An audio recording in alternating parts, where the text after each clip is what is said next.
안녕하세요. 당신만의 사진을 만나는 시간, 사진 읽어주는 작가 최다운입니다. 오늘은 제가 좋아하는 한국 사진가분 이야기를 해보려고 하는데요.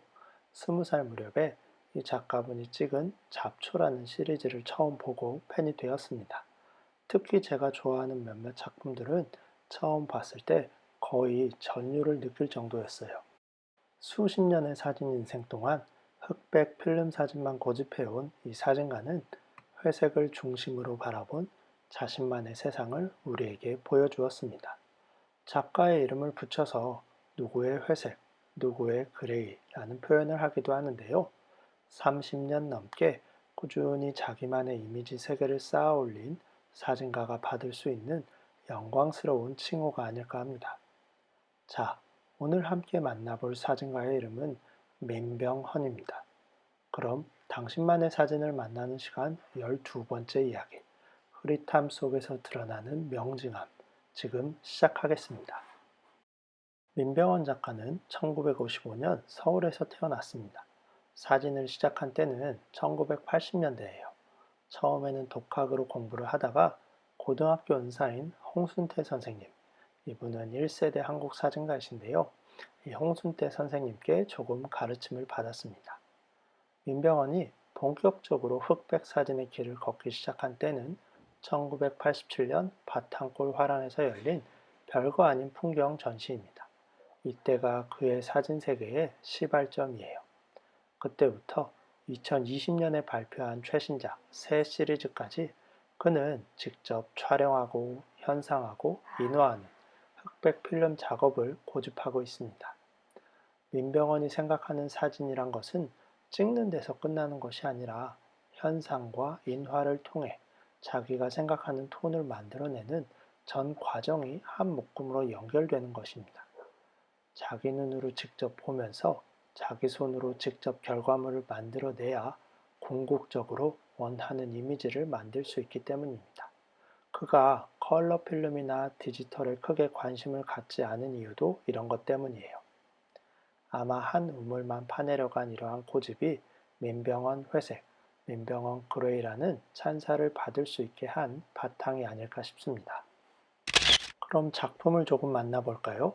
처음 보시는 사진들은 80년대에 찍은 별거 아닌 풍경입니다. 민병헌 사진 세계의 시발점이라고 할 수 있는 이 시리즈는 제목 그대로 별거 아닌 것들을 담고 있습니다. 땅바닥, 돌멩이, 흙과 풀떼기, 당시만 해도 허허 벌판이었던 서울 강남이나 개포, 양재 근처를 돌아다니면서 찍은 풍경인데요. 아무도 거들떠보지 않는 이 하찮은 풍경 속에서 작가는 누군가에게 보여주고 싶은 혹은 자신의 프레임에 남기고 싶은 세상을 발견합니다. 그는 자신이 찍는 사진의 소재가 사진 작업이 아니고는 결코 표현해낼 수 없는 절대적인 사진적 대상들이라고 말을 하기도 했는데요.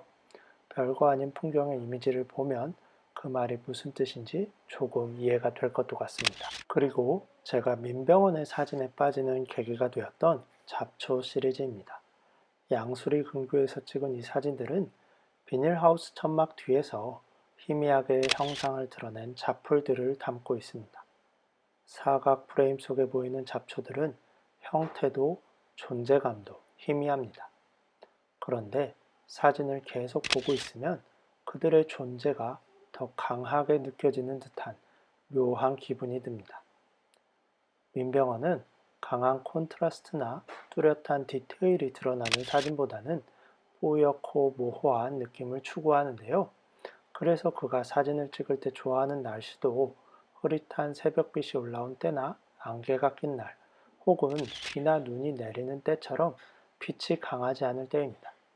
그는 이러한 풍경 안에서 미세하게 달라지는 회색의 변화를 눈으로 느끼고 카메라로 포착을 해요. 때로는 극단적으로 희미한 풍경 속에서 과연 회색의 끝은 어디일까를 쫓는 것 같기도 한데요. 하늘이나 안개, 강 같은 시리즈 작품들을 이어서 보면 큰 틀에서 민병헌 회색이 어떤 의미인지 또 그가 추구하는 풍경의 색이 어떤 것인지 어렴풋이 알 수 있습니다. 그리고 스노우랜드 시리즈입니다. 거센 눈보라 속에서 시야가 흐릿하고 잘 보이질 않아요. 명확한 형태가 아니라 희미한 윤곽만이 자리를 메우고 있습니다.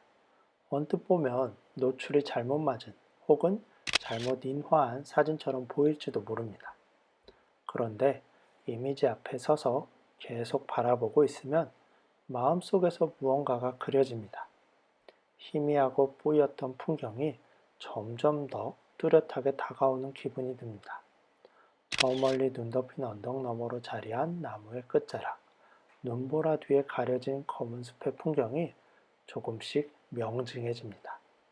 마치 눈보라 속의 풍경이 맑은 날 쨍한 햇볕 아래 모습을 드러낸 세상보다 훨씬 더 뚜렷한 것 같습니다. 그리고 그때 알 수 없는 전율을 느꼈습니다. 제가 처음에 느꼈던 희미함, 뚜렷하지 않은 풍경은 시야에 들어온 것을 그대로 해석한 겁니다. 그런데 사실 민병헌의 풍경은 있는 그대로 존재하는, 보이는 그대로의 풍경입니다. 그가 사진을 찍을 때 서 있던 세상은 그가 프레임에 담은 풍경과 똑같은 세상이었습니다. 그래서 민병헌의 사진은 희미한 풍경이 아니라 명징한 풍경이 됩니다. 어떤 이들은 민병헌 작가의 사진을 회화적이라고 하기도 합니다. 아마 우리가 사진 작품에서 흔히 기대하는 정확하고 세세한 세상 풍경의 재현이 아니기 때문에 그런 말을 하는 것 같기도 해요. 그런데 민병헌 작가는 자신의 작품들이 스트레이트 사진 그 자체라고 말을 합니다. 그의 프레임 속 풍경은 작가가 사진을 찍을 때 서 있던 세상을 있는 그대로, 보이는 그대로 재현했기 때문입니다. 그렇기 때문에 흐릿하건 그러지 않건에 관계없이 그의 사진들은 보이는 그대로의 세상을 담은 스트레이트 사진인 거죠. 사진가의 말을 듣고 나면 정말 그렇다는 생각이 듭니다. 민병헌 작가가 했던 여러 인터뷰, 글이나 영상 같은 자료를 보면 열등감에 대한 이야기를 많이 하는데요. 어린 시절부터 느꼈던 여러 열등감이 자신을 흑백 사진의 세계로 내몰았다고 합니다. 그에게 암실은 이와 같은 열등감을 잊게 해주고 오직 자신의 세상에만 몰입하게 해주는 공간이 되었어요. 어떻게 보면 도피처이자 탈출구가 된 겁니다. 작가가 열등감에 대해 이야기하지만 어떤 관점에서 보면 거기서 유래된 도끼 그리고 그를 내모른 매진 덕분에 이렇게 아름다운 이미지들을 만날 수 있게 된 건 아닐까 싶기도 합니다. 민병헌을 암실로 내몰았던 원동력이 결국 민병헌을 일으켜 세운 거죠. 민병헌 작가는 같은 사물이라도 어떤 마음으로 바라보는지, 그걸 바라보는 나는 어떤 사람인지 고민해야 한다고 했는데요. 이렇게 세상과 사물을 어떻게 바라볼 것인지 늘 고민해 왔기에 독보적인 자신만의 풍경을 개척할 수 있었을 겁니다. 그리고 민병헌의 사진은 무엇보다 인화물로 만나야 한다고 생각을 하는데요. 그래야만 작가가 진정으로 추구하고 또 보여주고 싶었던 것이 무엇인지 조금이나마 느낄 수 있을 겁니다. 그래서 한국에 돌아갔을 때 전시가 있으면 저도 꼭 찾아가서 볼 생각이에요. 여러분도 언제 기회가 되신다면 꼭 한번 직접 민병헌 작가의 작품을 보실 수 있기를 바랍니다. 오늘은 한국의 예술 전문 출판사인 열화당에서 발간하는 열화당 사진문고 시리즈를 짧게 소개해 드리려고 합니다. 저는 사진가분, 특히 한국 사진가분에 대해 알고 싶을 때 제일 먼저 이 사진문고를 찾아보는데요. 한 명의 사진가에 대해 깊이 있고 폭넓게 소개하는 입문서로는 이 시리즈만한 것이 없다고 생각을 합니다. 크기도 문고판이라 부담스럽지 않고요.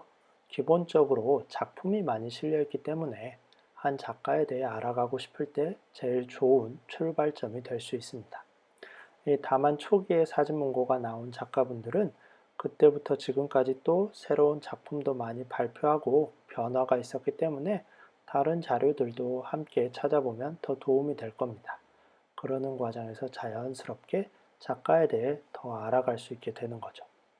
여러분도 이 열화당 사진문고를 종종 찾아보시면서 사진가에 대해 알아보는 시간을 가져보시길 바랍니다. 자, 오늘 이야기는 여기까지입니다. 재미있게 들으셨다면 구독과 좋아요 부탁드리고요. 그럼 당신만의 사진을 만나는 시간 12번째 이야기 여기서 마치겠습니다. 다음에 또 재미있는 이야기로 찾아오겠습니다. 감사합니다.